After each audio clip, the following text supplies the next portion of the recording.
Bam, bam, bam, bam, bam, bam.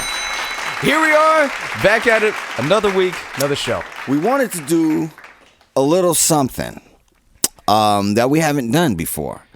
I watch a lot of TV. I watch a lot of TV and I watch a lot of movies. And the other day, or not the other day, a few weeks ago, maybe even a month ago, Daniel approaches me and says, we should do movie reviews. I said, that's an incredible idea, but you don't watch movies or TV. That's the biggest problem, is that I don't watch anything. And you had this idea. It seems like a great idea, like our take on film and TV shows and stuff. Okay, well, let's cut to the chase and let's get to a movie. A movie we just saw, a documentary. We did. We both watched it. We saw a documentary. I'm sure a lot of you saw the documentary. It's called The Tinder Swindler. The Tinder Swindler. Now, Tinder is a dating app that I'm familiar with only through friends who use the app. I've never personally used the app. You use the app. I haven't used Tinder in years. But you have used it before. I have, so yeah. you know how these things work. Okay. On Tinder, what goes on Tinder is a lot of sex going on. Tinder is the most like free for all dating app that you could have. Like you definitely hookups. Then definitely like there's people who want to. Would you say there's half people looking for love, and half people looking for just random hookups? Yeah, it's that, but there's other stuff on there too, like half people trying to recruit you into kink, like they're trying to recruit, like, hey, I'm trying to do the like a threesome thing, seeing if anybody's down. I had somebody try to sell a tree to me over Tinder, and then marijuana. Yeah, and I was like, I already got that. That's not why I'm here. That's not why I'm here. Right. So you get so it's a lot going on there. Mixed bag. I didn't know that. Yeah, I know nothing about that. So on this documentary, there was this gentleman. I forgot what his name was. I can never remember his name. He had a couple different names. Leviev. It was Simon Leviev. Simon Leviev. Yep. And can you explain how this movie went down? Because I have my thoughts on the movie. But this guy convinced women to take out loans. And can you explain this? You could probably explain a little better. You're a little bit more eloquent with it than me. So the Tinder Swindler is all about this guy named Simon Leviev who was swindling tons and tons of women money out of their bank accounts. And he would do this very, very methodically. Hold on. Okay, so he would hook up with the women, match with the women on Tinder. How you do, you find a match. You match. Okay, so he found a match. Mm-hmm. And when he found the match, he would say, hey, let's meet up. And when he would meet up, he would like fly in, wine them, dine them, have them on private jets, take them on lavish vacations, with luxurious food, 5-star hotels. But that's all that's the taste he gives them. So then they're like, oh wow, he's really, like in the diamond business. He portrayed himself. Yeah, he said he was the son of a diamond king. Yes, yeah. I don't know what that means. Like Paul out here, we had Paul from the Diamond Center. He used to have like fly songs and everything. I hope we can find the song and play it. Oh man, I haven't thought about that. I hope we can find the song and play it for y'all. But yeah, Paul from the Diamond Center.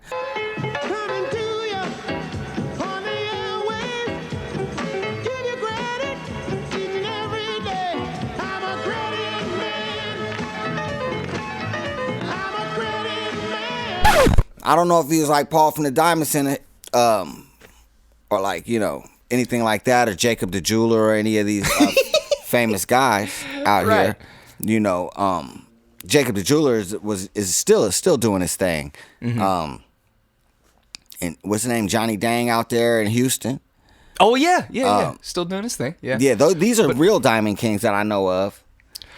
Yeah. But Paul is the illest. Oh, for sure. Bay Area legend. Yeah. But yeah, so this guy Simon would show them a glimpse of what, you know, like his life was, you know, quote unquote, like, and what he could offer them. And then he would do really sly things, like get really personal, like early on. Like what? What do you mean by personal? Like, you know, just being, you know, just saying like, oh yeah, when I was this age, this is when this happened to me, and things that you don't really, you know, reveal on, like, you know, first dates and all this stuff. And the women would be drawn in. They see the money, they see he's a nice guy, and he, you know, and all this stuff. But little did they know. They couldn't tell that these photos were Photoshop, by the way. Oh, the photos. I'm not clowning on the girls, but I mean, no, exactly. The photos that he would show them of his family were, I mean, they were so clearly Photoshopped. It was a bad Photoshop job. I mean, really bad. Like if I could tell from the beginning of the movie that the Photoshop was bad. Bruh, it's like they cut and pasted Microsoft Word or something like that. It was really bad. Yeah. But yeah, so, you know, you're probably wondering, like, well, how did he, if portrays himself as rich and Diamond King, how could he swindle so much money out of this? If he's portrayed to be as rich. His enemies. He always had the moment where he would tell them, I have to be really careful because of my enemies. My enemies are out to get me. My enemies. And like, you know, it's like, it's exciting for all the people, the women that are involved with him. Is like, oh my God.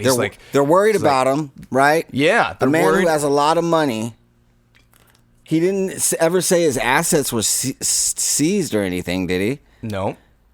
But he all of a sudden didn't have money and needed the money from the women. So he would do something like say like, I'm in a really big bind right now. We just got attacked. I don't have anything. He would send a fake picture of his boy.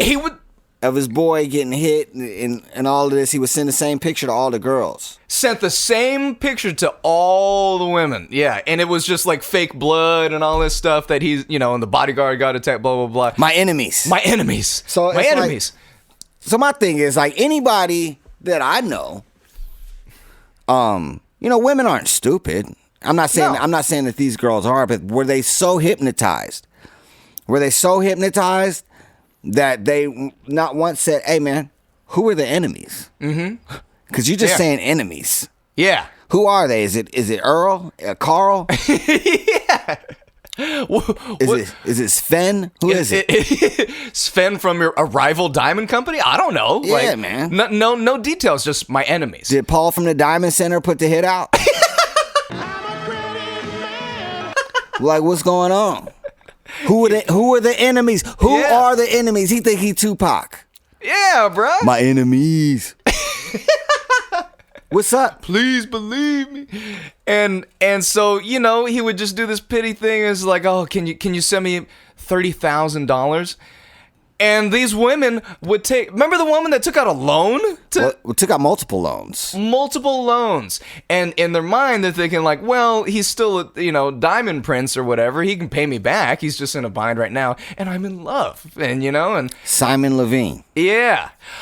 And so they would do this, and he created one of the craziest Ponzi scheme types of like just swindling all these women's credit cards. So like, how he was doing the lavish dates and 5-star hotels, he was using some other woman's credit card, and it was just a big cycle. He was getting the women to take out credit cards, take out loans, to where one of these women who outed him, he put her in a hole about $250,000. $250,000, $250,000. Yeah, she was from Switzerland or something like that. Where is she from? No, Germany. I thought it was Sweden. Sweden. Okay, there you go. Sweden. Oh, I'm sorry, Norway. Norway. Yeah. One of the white nations. Right. Yeah. I knew it was a very white nation. Right. You know, my thing when I was watching this, I'm like, okay, sweet girls. All these girls very sweet. Lovely. Very sweet. Every single one of them were lovely. Lovely. Yeah. Very lovely. Hey, you know. Girls were lovely, man. Yeah. But my thing when I was watching this was just like, Did none of them find it odd that like oh, how about we just kind of go back to to my place, or like we're hanging at my crib, or something like or that. Hey, we're down. Yeah, that or what happened with the enemies that got them so mad? Who are the enemies? Yeah. What's one of them's names? Can you tell me one of the names? Is it Andre? Yeah. Andre, did he have one eye and a scar across his face or something like that? No. My enemies. Just his enemies. Super vague.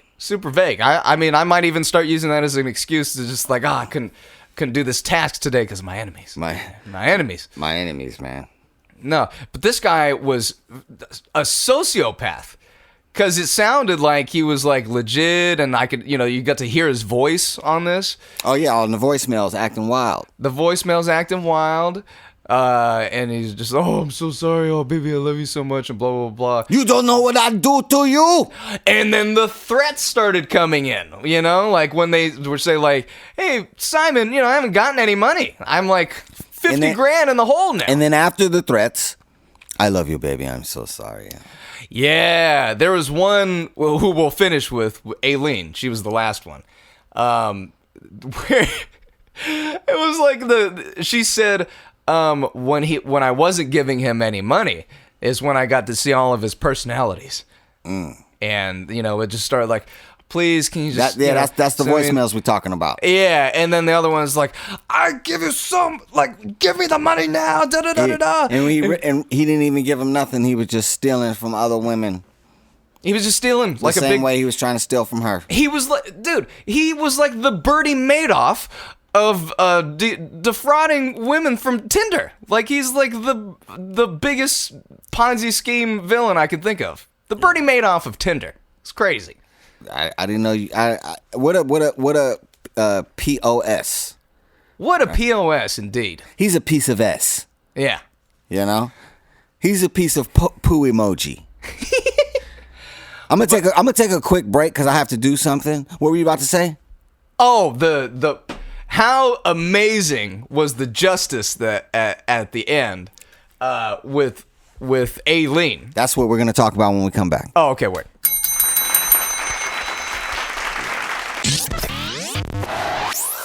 We ready? We're ready on the comeback. On the comeback to talk about Simon Leviev, the Tinder Swindler. Straight up sociopath. I would agree. It ended up when they dug deep on him, he was he had previous fraud arrests. Oh yeah. He was a crook in the streets of Israel. Yeah. And he would say things like they were against him. He was Jewish or something like that. Right. His enemies. Enemies never had a name, and that should have been a red flag. That if somebody is after me that hard, I'm blurting out somebody's name at some point to somebody. Right. Like, man, Earl tripping. Yeah.